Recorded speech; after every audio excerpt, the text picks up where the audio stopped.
بسم اللہ الرحمن الرحیم ربی اشرح لی صدری ویسر لی امری واحلل عقدۃ من لسانی یفقہوا قولی۔ آج بات کرتے ہیں لا الہ الا اللہ کی شہادت۔ یہ کلمہ دو رکن پر مشتمل ہے۔ اول، لا الہ، غیر اللہ سے حقیقی الوہیت کی نفی کرنا، اور دوم، الا اللہ، صرف اللہ تعالیٰ کے لیے حقیقی الوہیت کا اثبات کرنا۔ عقیدہ الوہیت سے مراد ہے کہ تمام عبادتیں خالصتاً صرف اللہ تعالیٰ کے لیے ہیں۔ اس کے ساتھ نہ ہم کسی نبی کو شریک کر سکتے ہیں، نہ کسی ولی کو، نہ کسی بزرگ کو۔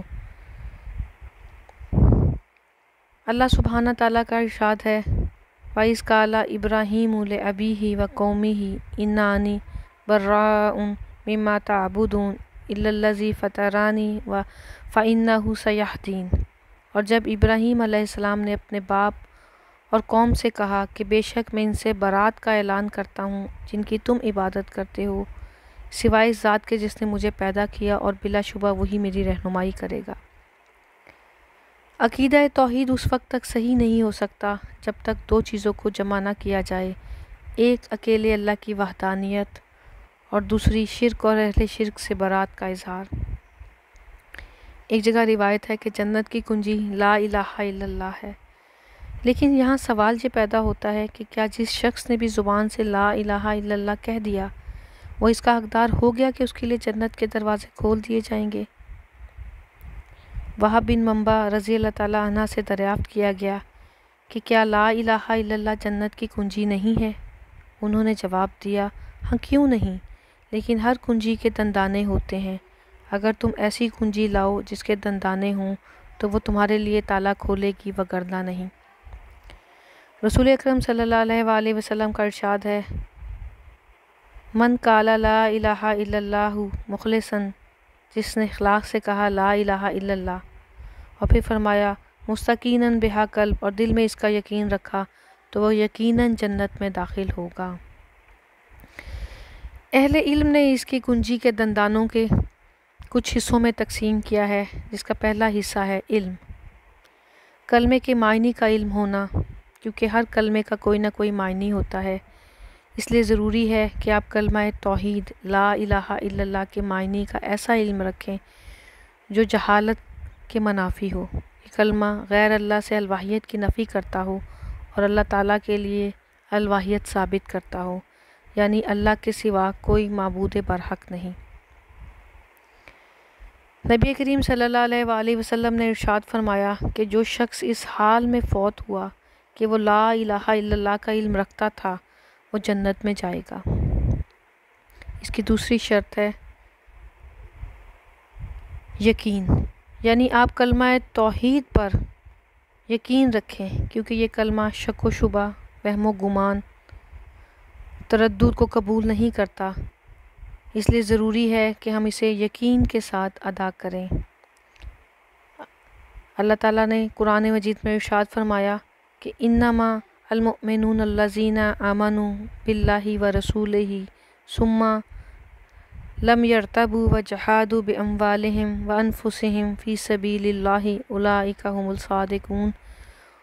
مومن تو وہ ہیں جو اللہ پر اور اس کے رسول پر پکا ایمان لائیں، پھر شک و شبہ نہ کریں، اور اپنے مالوں اور اپنی جانوں سے اللہ کی راہ میں جہاد کریں، یہی سچے اور راست گو ہیں۔ لہٰذا اس کلمے کا صرف زبان سے کہہ لینا کافی نہیں، بلکہ یقین قلب کا پایا جانا بھی ضروری ہے، اور اگر یقین قلب حاصل نہ ہو تو یہ نفاق ہے۔ رسول اکرم صلی اللہ علیہ وآلہ وسلم نے ارشاد فرمایا کہ میں شہادت دیتا ہوں کہ اللہ کے سوا کوئی معبود برحق نہیں، اور میں اللہ کا رسول ہوں۔ جو بندہ بھی ان دونوں باتوں کے ساتھ شک و شبہ نہ رکھے تو اللہ سے ملے گا تو وہ جنت میں داخل ہوگا۔ اس کی تیسری کڑی ہے قبولیت۔ جب آپ کو اس کا علم اور یقین حاصل ہو جائے تو اس علم یقینی کا اثر یہ ہونا چاہیے کہ اس کلمے کا جو بھی تقاضا ہے دل اور زبان سے اسے قبول کر لیا جائے، کیونکہ جو شخص دعوت توحید کو ٹھکرا دے اور اسے قبول نہ کرے تو وہ کافر ہے، خواہ یہ ٹھکرانا تکبر کی وجہ سے ہو، عناد کی وجہ سے ہو، یا حسد کی وجہ سے ہو۔ اللہ تعالیٰ نے ان کفار کے بارے میں جنہوں نے بطور تکبر اس دعوت کو ٹھکرا دیا تھا، فرمایا انہم کانوا اذا قیل لہم لا الہ الا اللہ یستکبرون، یہ وہ لوگ ہیں جب ان سے کہا جاتا ہے کہ اللہ کے سوا کوئی معبود نہیں تو یہ تکبر کرتے ہیں۔ اس کی چوتھی کڑی ہے تابع داری، یعنی توحید کی مکمل تابع داری، اور یہی ایمان کا عملی مظہر اور حقیقی معیار ہے۔ یہ تابع داری اللہ تعالیٰ کے نازل کردہ احکام پر عمل کرنے اور اس کے منع کردہ کاموں سے اجتناب کرنے سے حاصل ہوتی ہے، جیسا کہ اللہ تعالیٰ کا ارشاد ہے وَمَن يُسْلِمْ وَجْهَهُ إِلَّا اللَّهِ وَهُوَ مُحْسِنٌ فَقَدِ اسْتَمْسَكَ بِالْعُرْوَةِ الْوُثْقَىٰ وَإِلَى اللَّهِ عَاقِبَةُ الْأُمُورِ، اور جو شخص اپنے آپ کو اللہ کے تابع کر دے اور ہو بھی وہ نیک کاروں میں سے، تو اس نے یقیناً مضبوط کڑا تھام لیا، اور تمام کاموں کا انجام اللہ کی طرف ہے، اور یہی مکمل تابع داری ہے۔ اس کی پانچویں کڑی ہے صداقت، یعنی کلمہ توحید کے پڑھنے میں اتنا سچ ہو کہ اس کی سچائی پہ کسی قسم کا کوئی ڈاؤٹ نہ ہو۔ اگر کوئی صرف زبان سے ادا کرتا ہے اور اس کا دل اس بات کی گواہی نہیں دیتا تو یہ منافقت ہے۔ اس کی دلیل منافقین کی مذمت میں وارد ہوئی ہے۔ اللہ تعالیٰ کا یہ ارشاد ہے یقولون بِأَلْسِنَاتِهِم مَا لَيْسَ فِي قُلُوبِهِم، یہ لوگ اپنی زبانوں سے وہ کہتے ہیں جو ان کے دلوں میں نہیں ہے۔ یعنی اس کلمے کو پڑھنے کے ساتھ ساتھ ہمیں اس کی صداقت پہ بھی یقین ہو اور دل سے اس کو مانیں۔ زبانوں سے وہ کہتے ہیں جو اس کے دلوں میں نہیں ہے، اس سے مراد ہے کہ ان کے دل میں کچھ اور تھا اور ان کی زبان پہ کچھ اور تھا۔ اس کی چھٹی کڑی ہے محبت، یعنی مومن کو اس کلمے سے محبت ہو، اس کے تقاضوں پر عمل کرنے سے محبت ہو، اور اس پر عمل کرنے والوں سے بھی محبت ہو۔ بندے کی اپنے رب سے محبت کی علامت یہ ہے کہ وہ اللہ کی محبوب چیزوں کو ترجیح دے، اگرچہ یہ اس کی خواہش کے خلاف ہی کیوں نہ ہوں۔ نیز اللہ اور اس کے رسول سے محبت کرنے والوں سے بھی محبت کرے، اور ان سے عداوت رکھنے والوں سے عداوت رکھے۔ رسول اکرم صلی اللہ علیہ وآلہ وسلم کی سنت پر چلے، آپ کے نقش قدم پر چلے، اور آپ کی ہر بات کو اور آپ کی ہر کام کو، سنت اور سیرت کو اپنائے۔ اس کی ساتویں اور آخری کڑی ہے اخلاص، یعنی کلمہ توحید کی شہادت سے اس کا ارادہ رضا الہی ہو۔ اللہ تعالیٰ کا ارشاد ہے وَمَا أُمِرُوا إِلَّا يَعْبُدُوا اللَّهَ مُخْلِصِينَ لَهُ الدِّينَ حَنِيفًا، حالانکہ انہیں یہی حکم دیا گیا تھا کہ وہ بندگی کو اللہ کے لیے خالص کر کے یکسو ہو ان کی عبادت کریں۔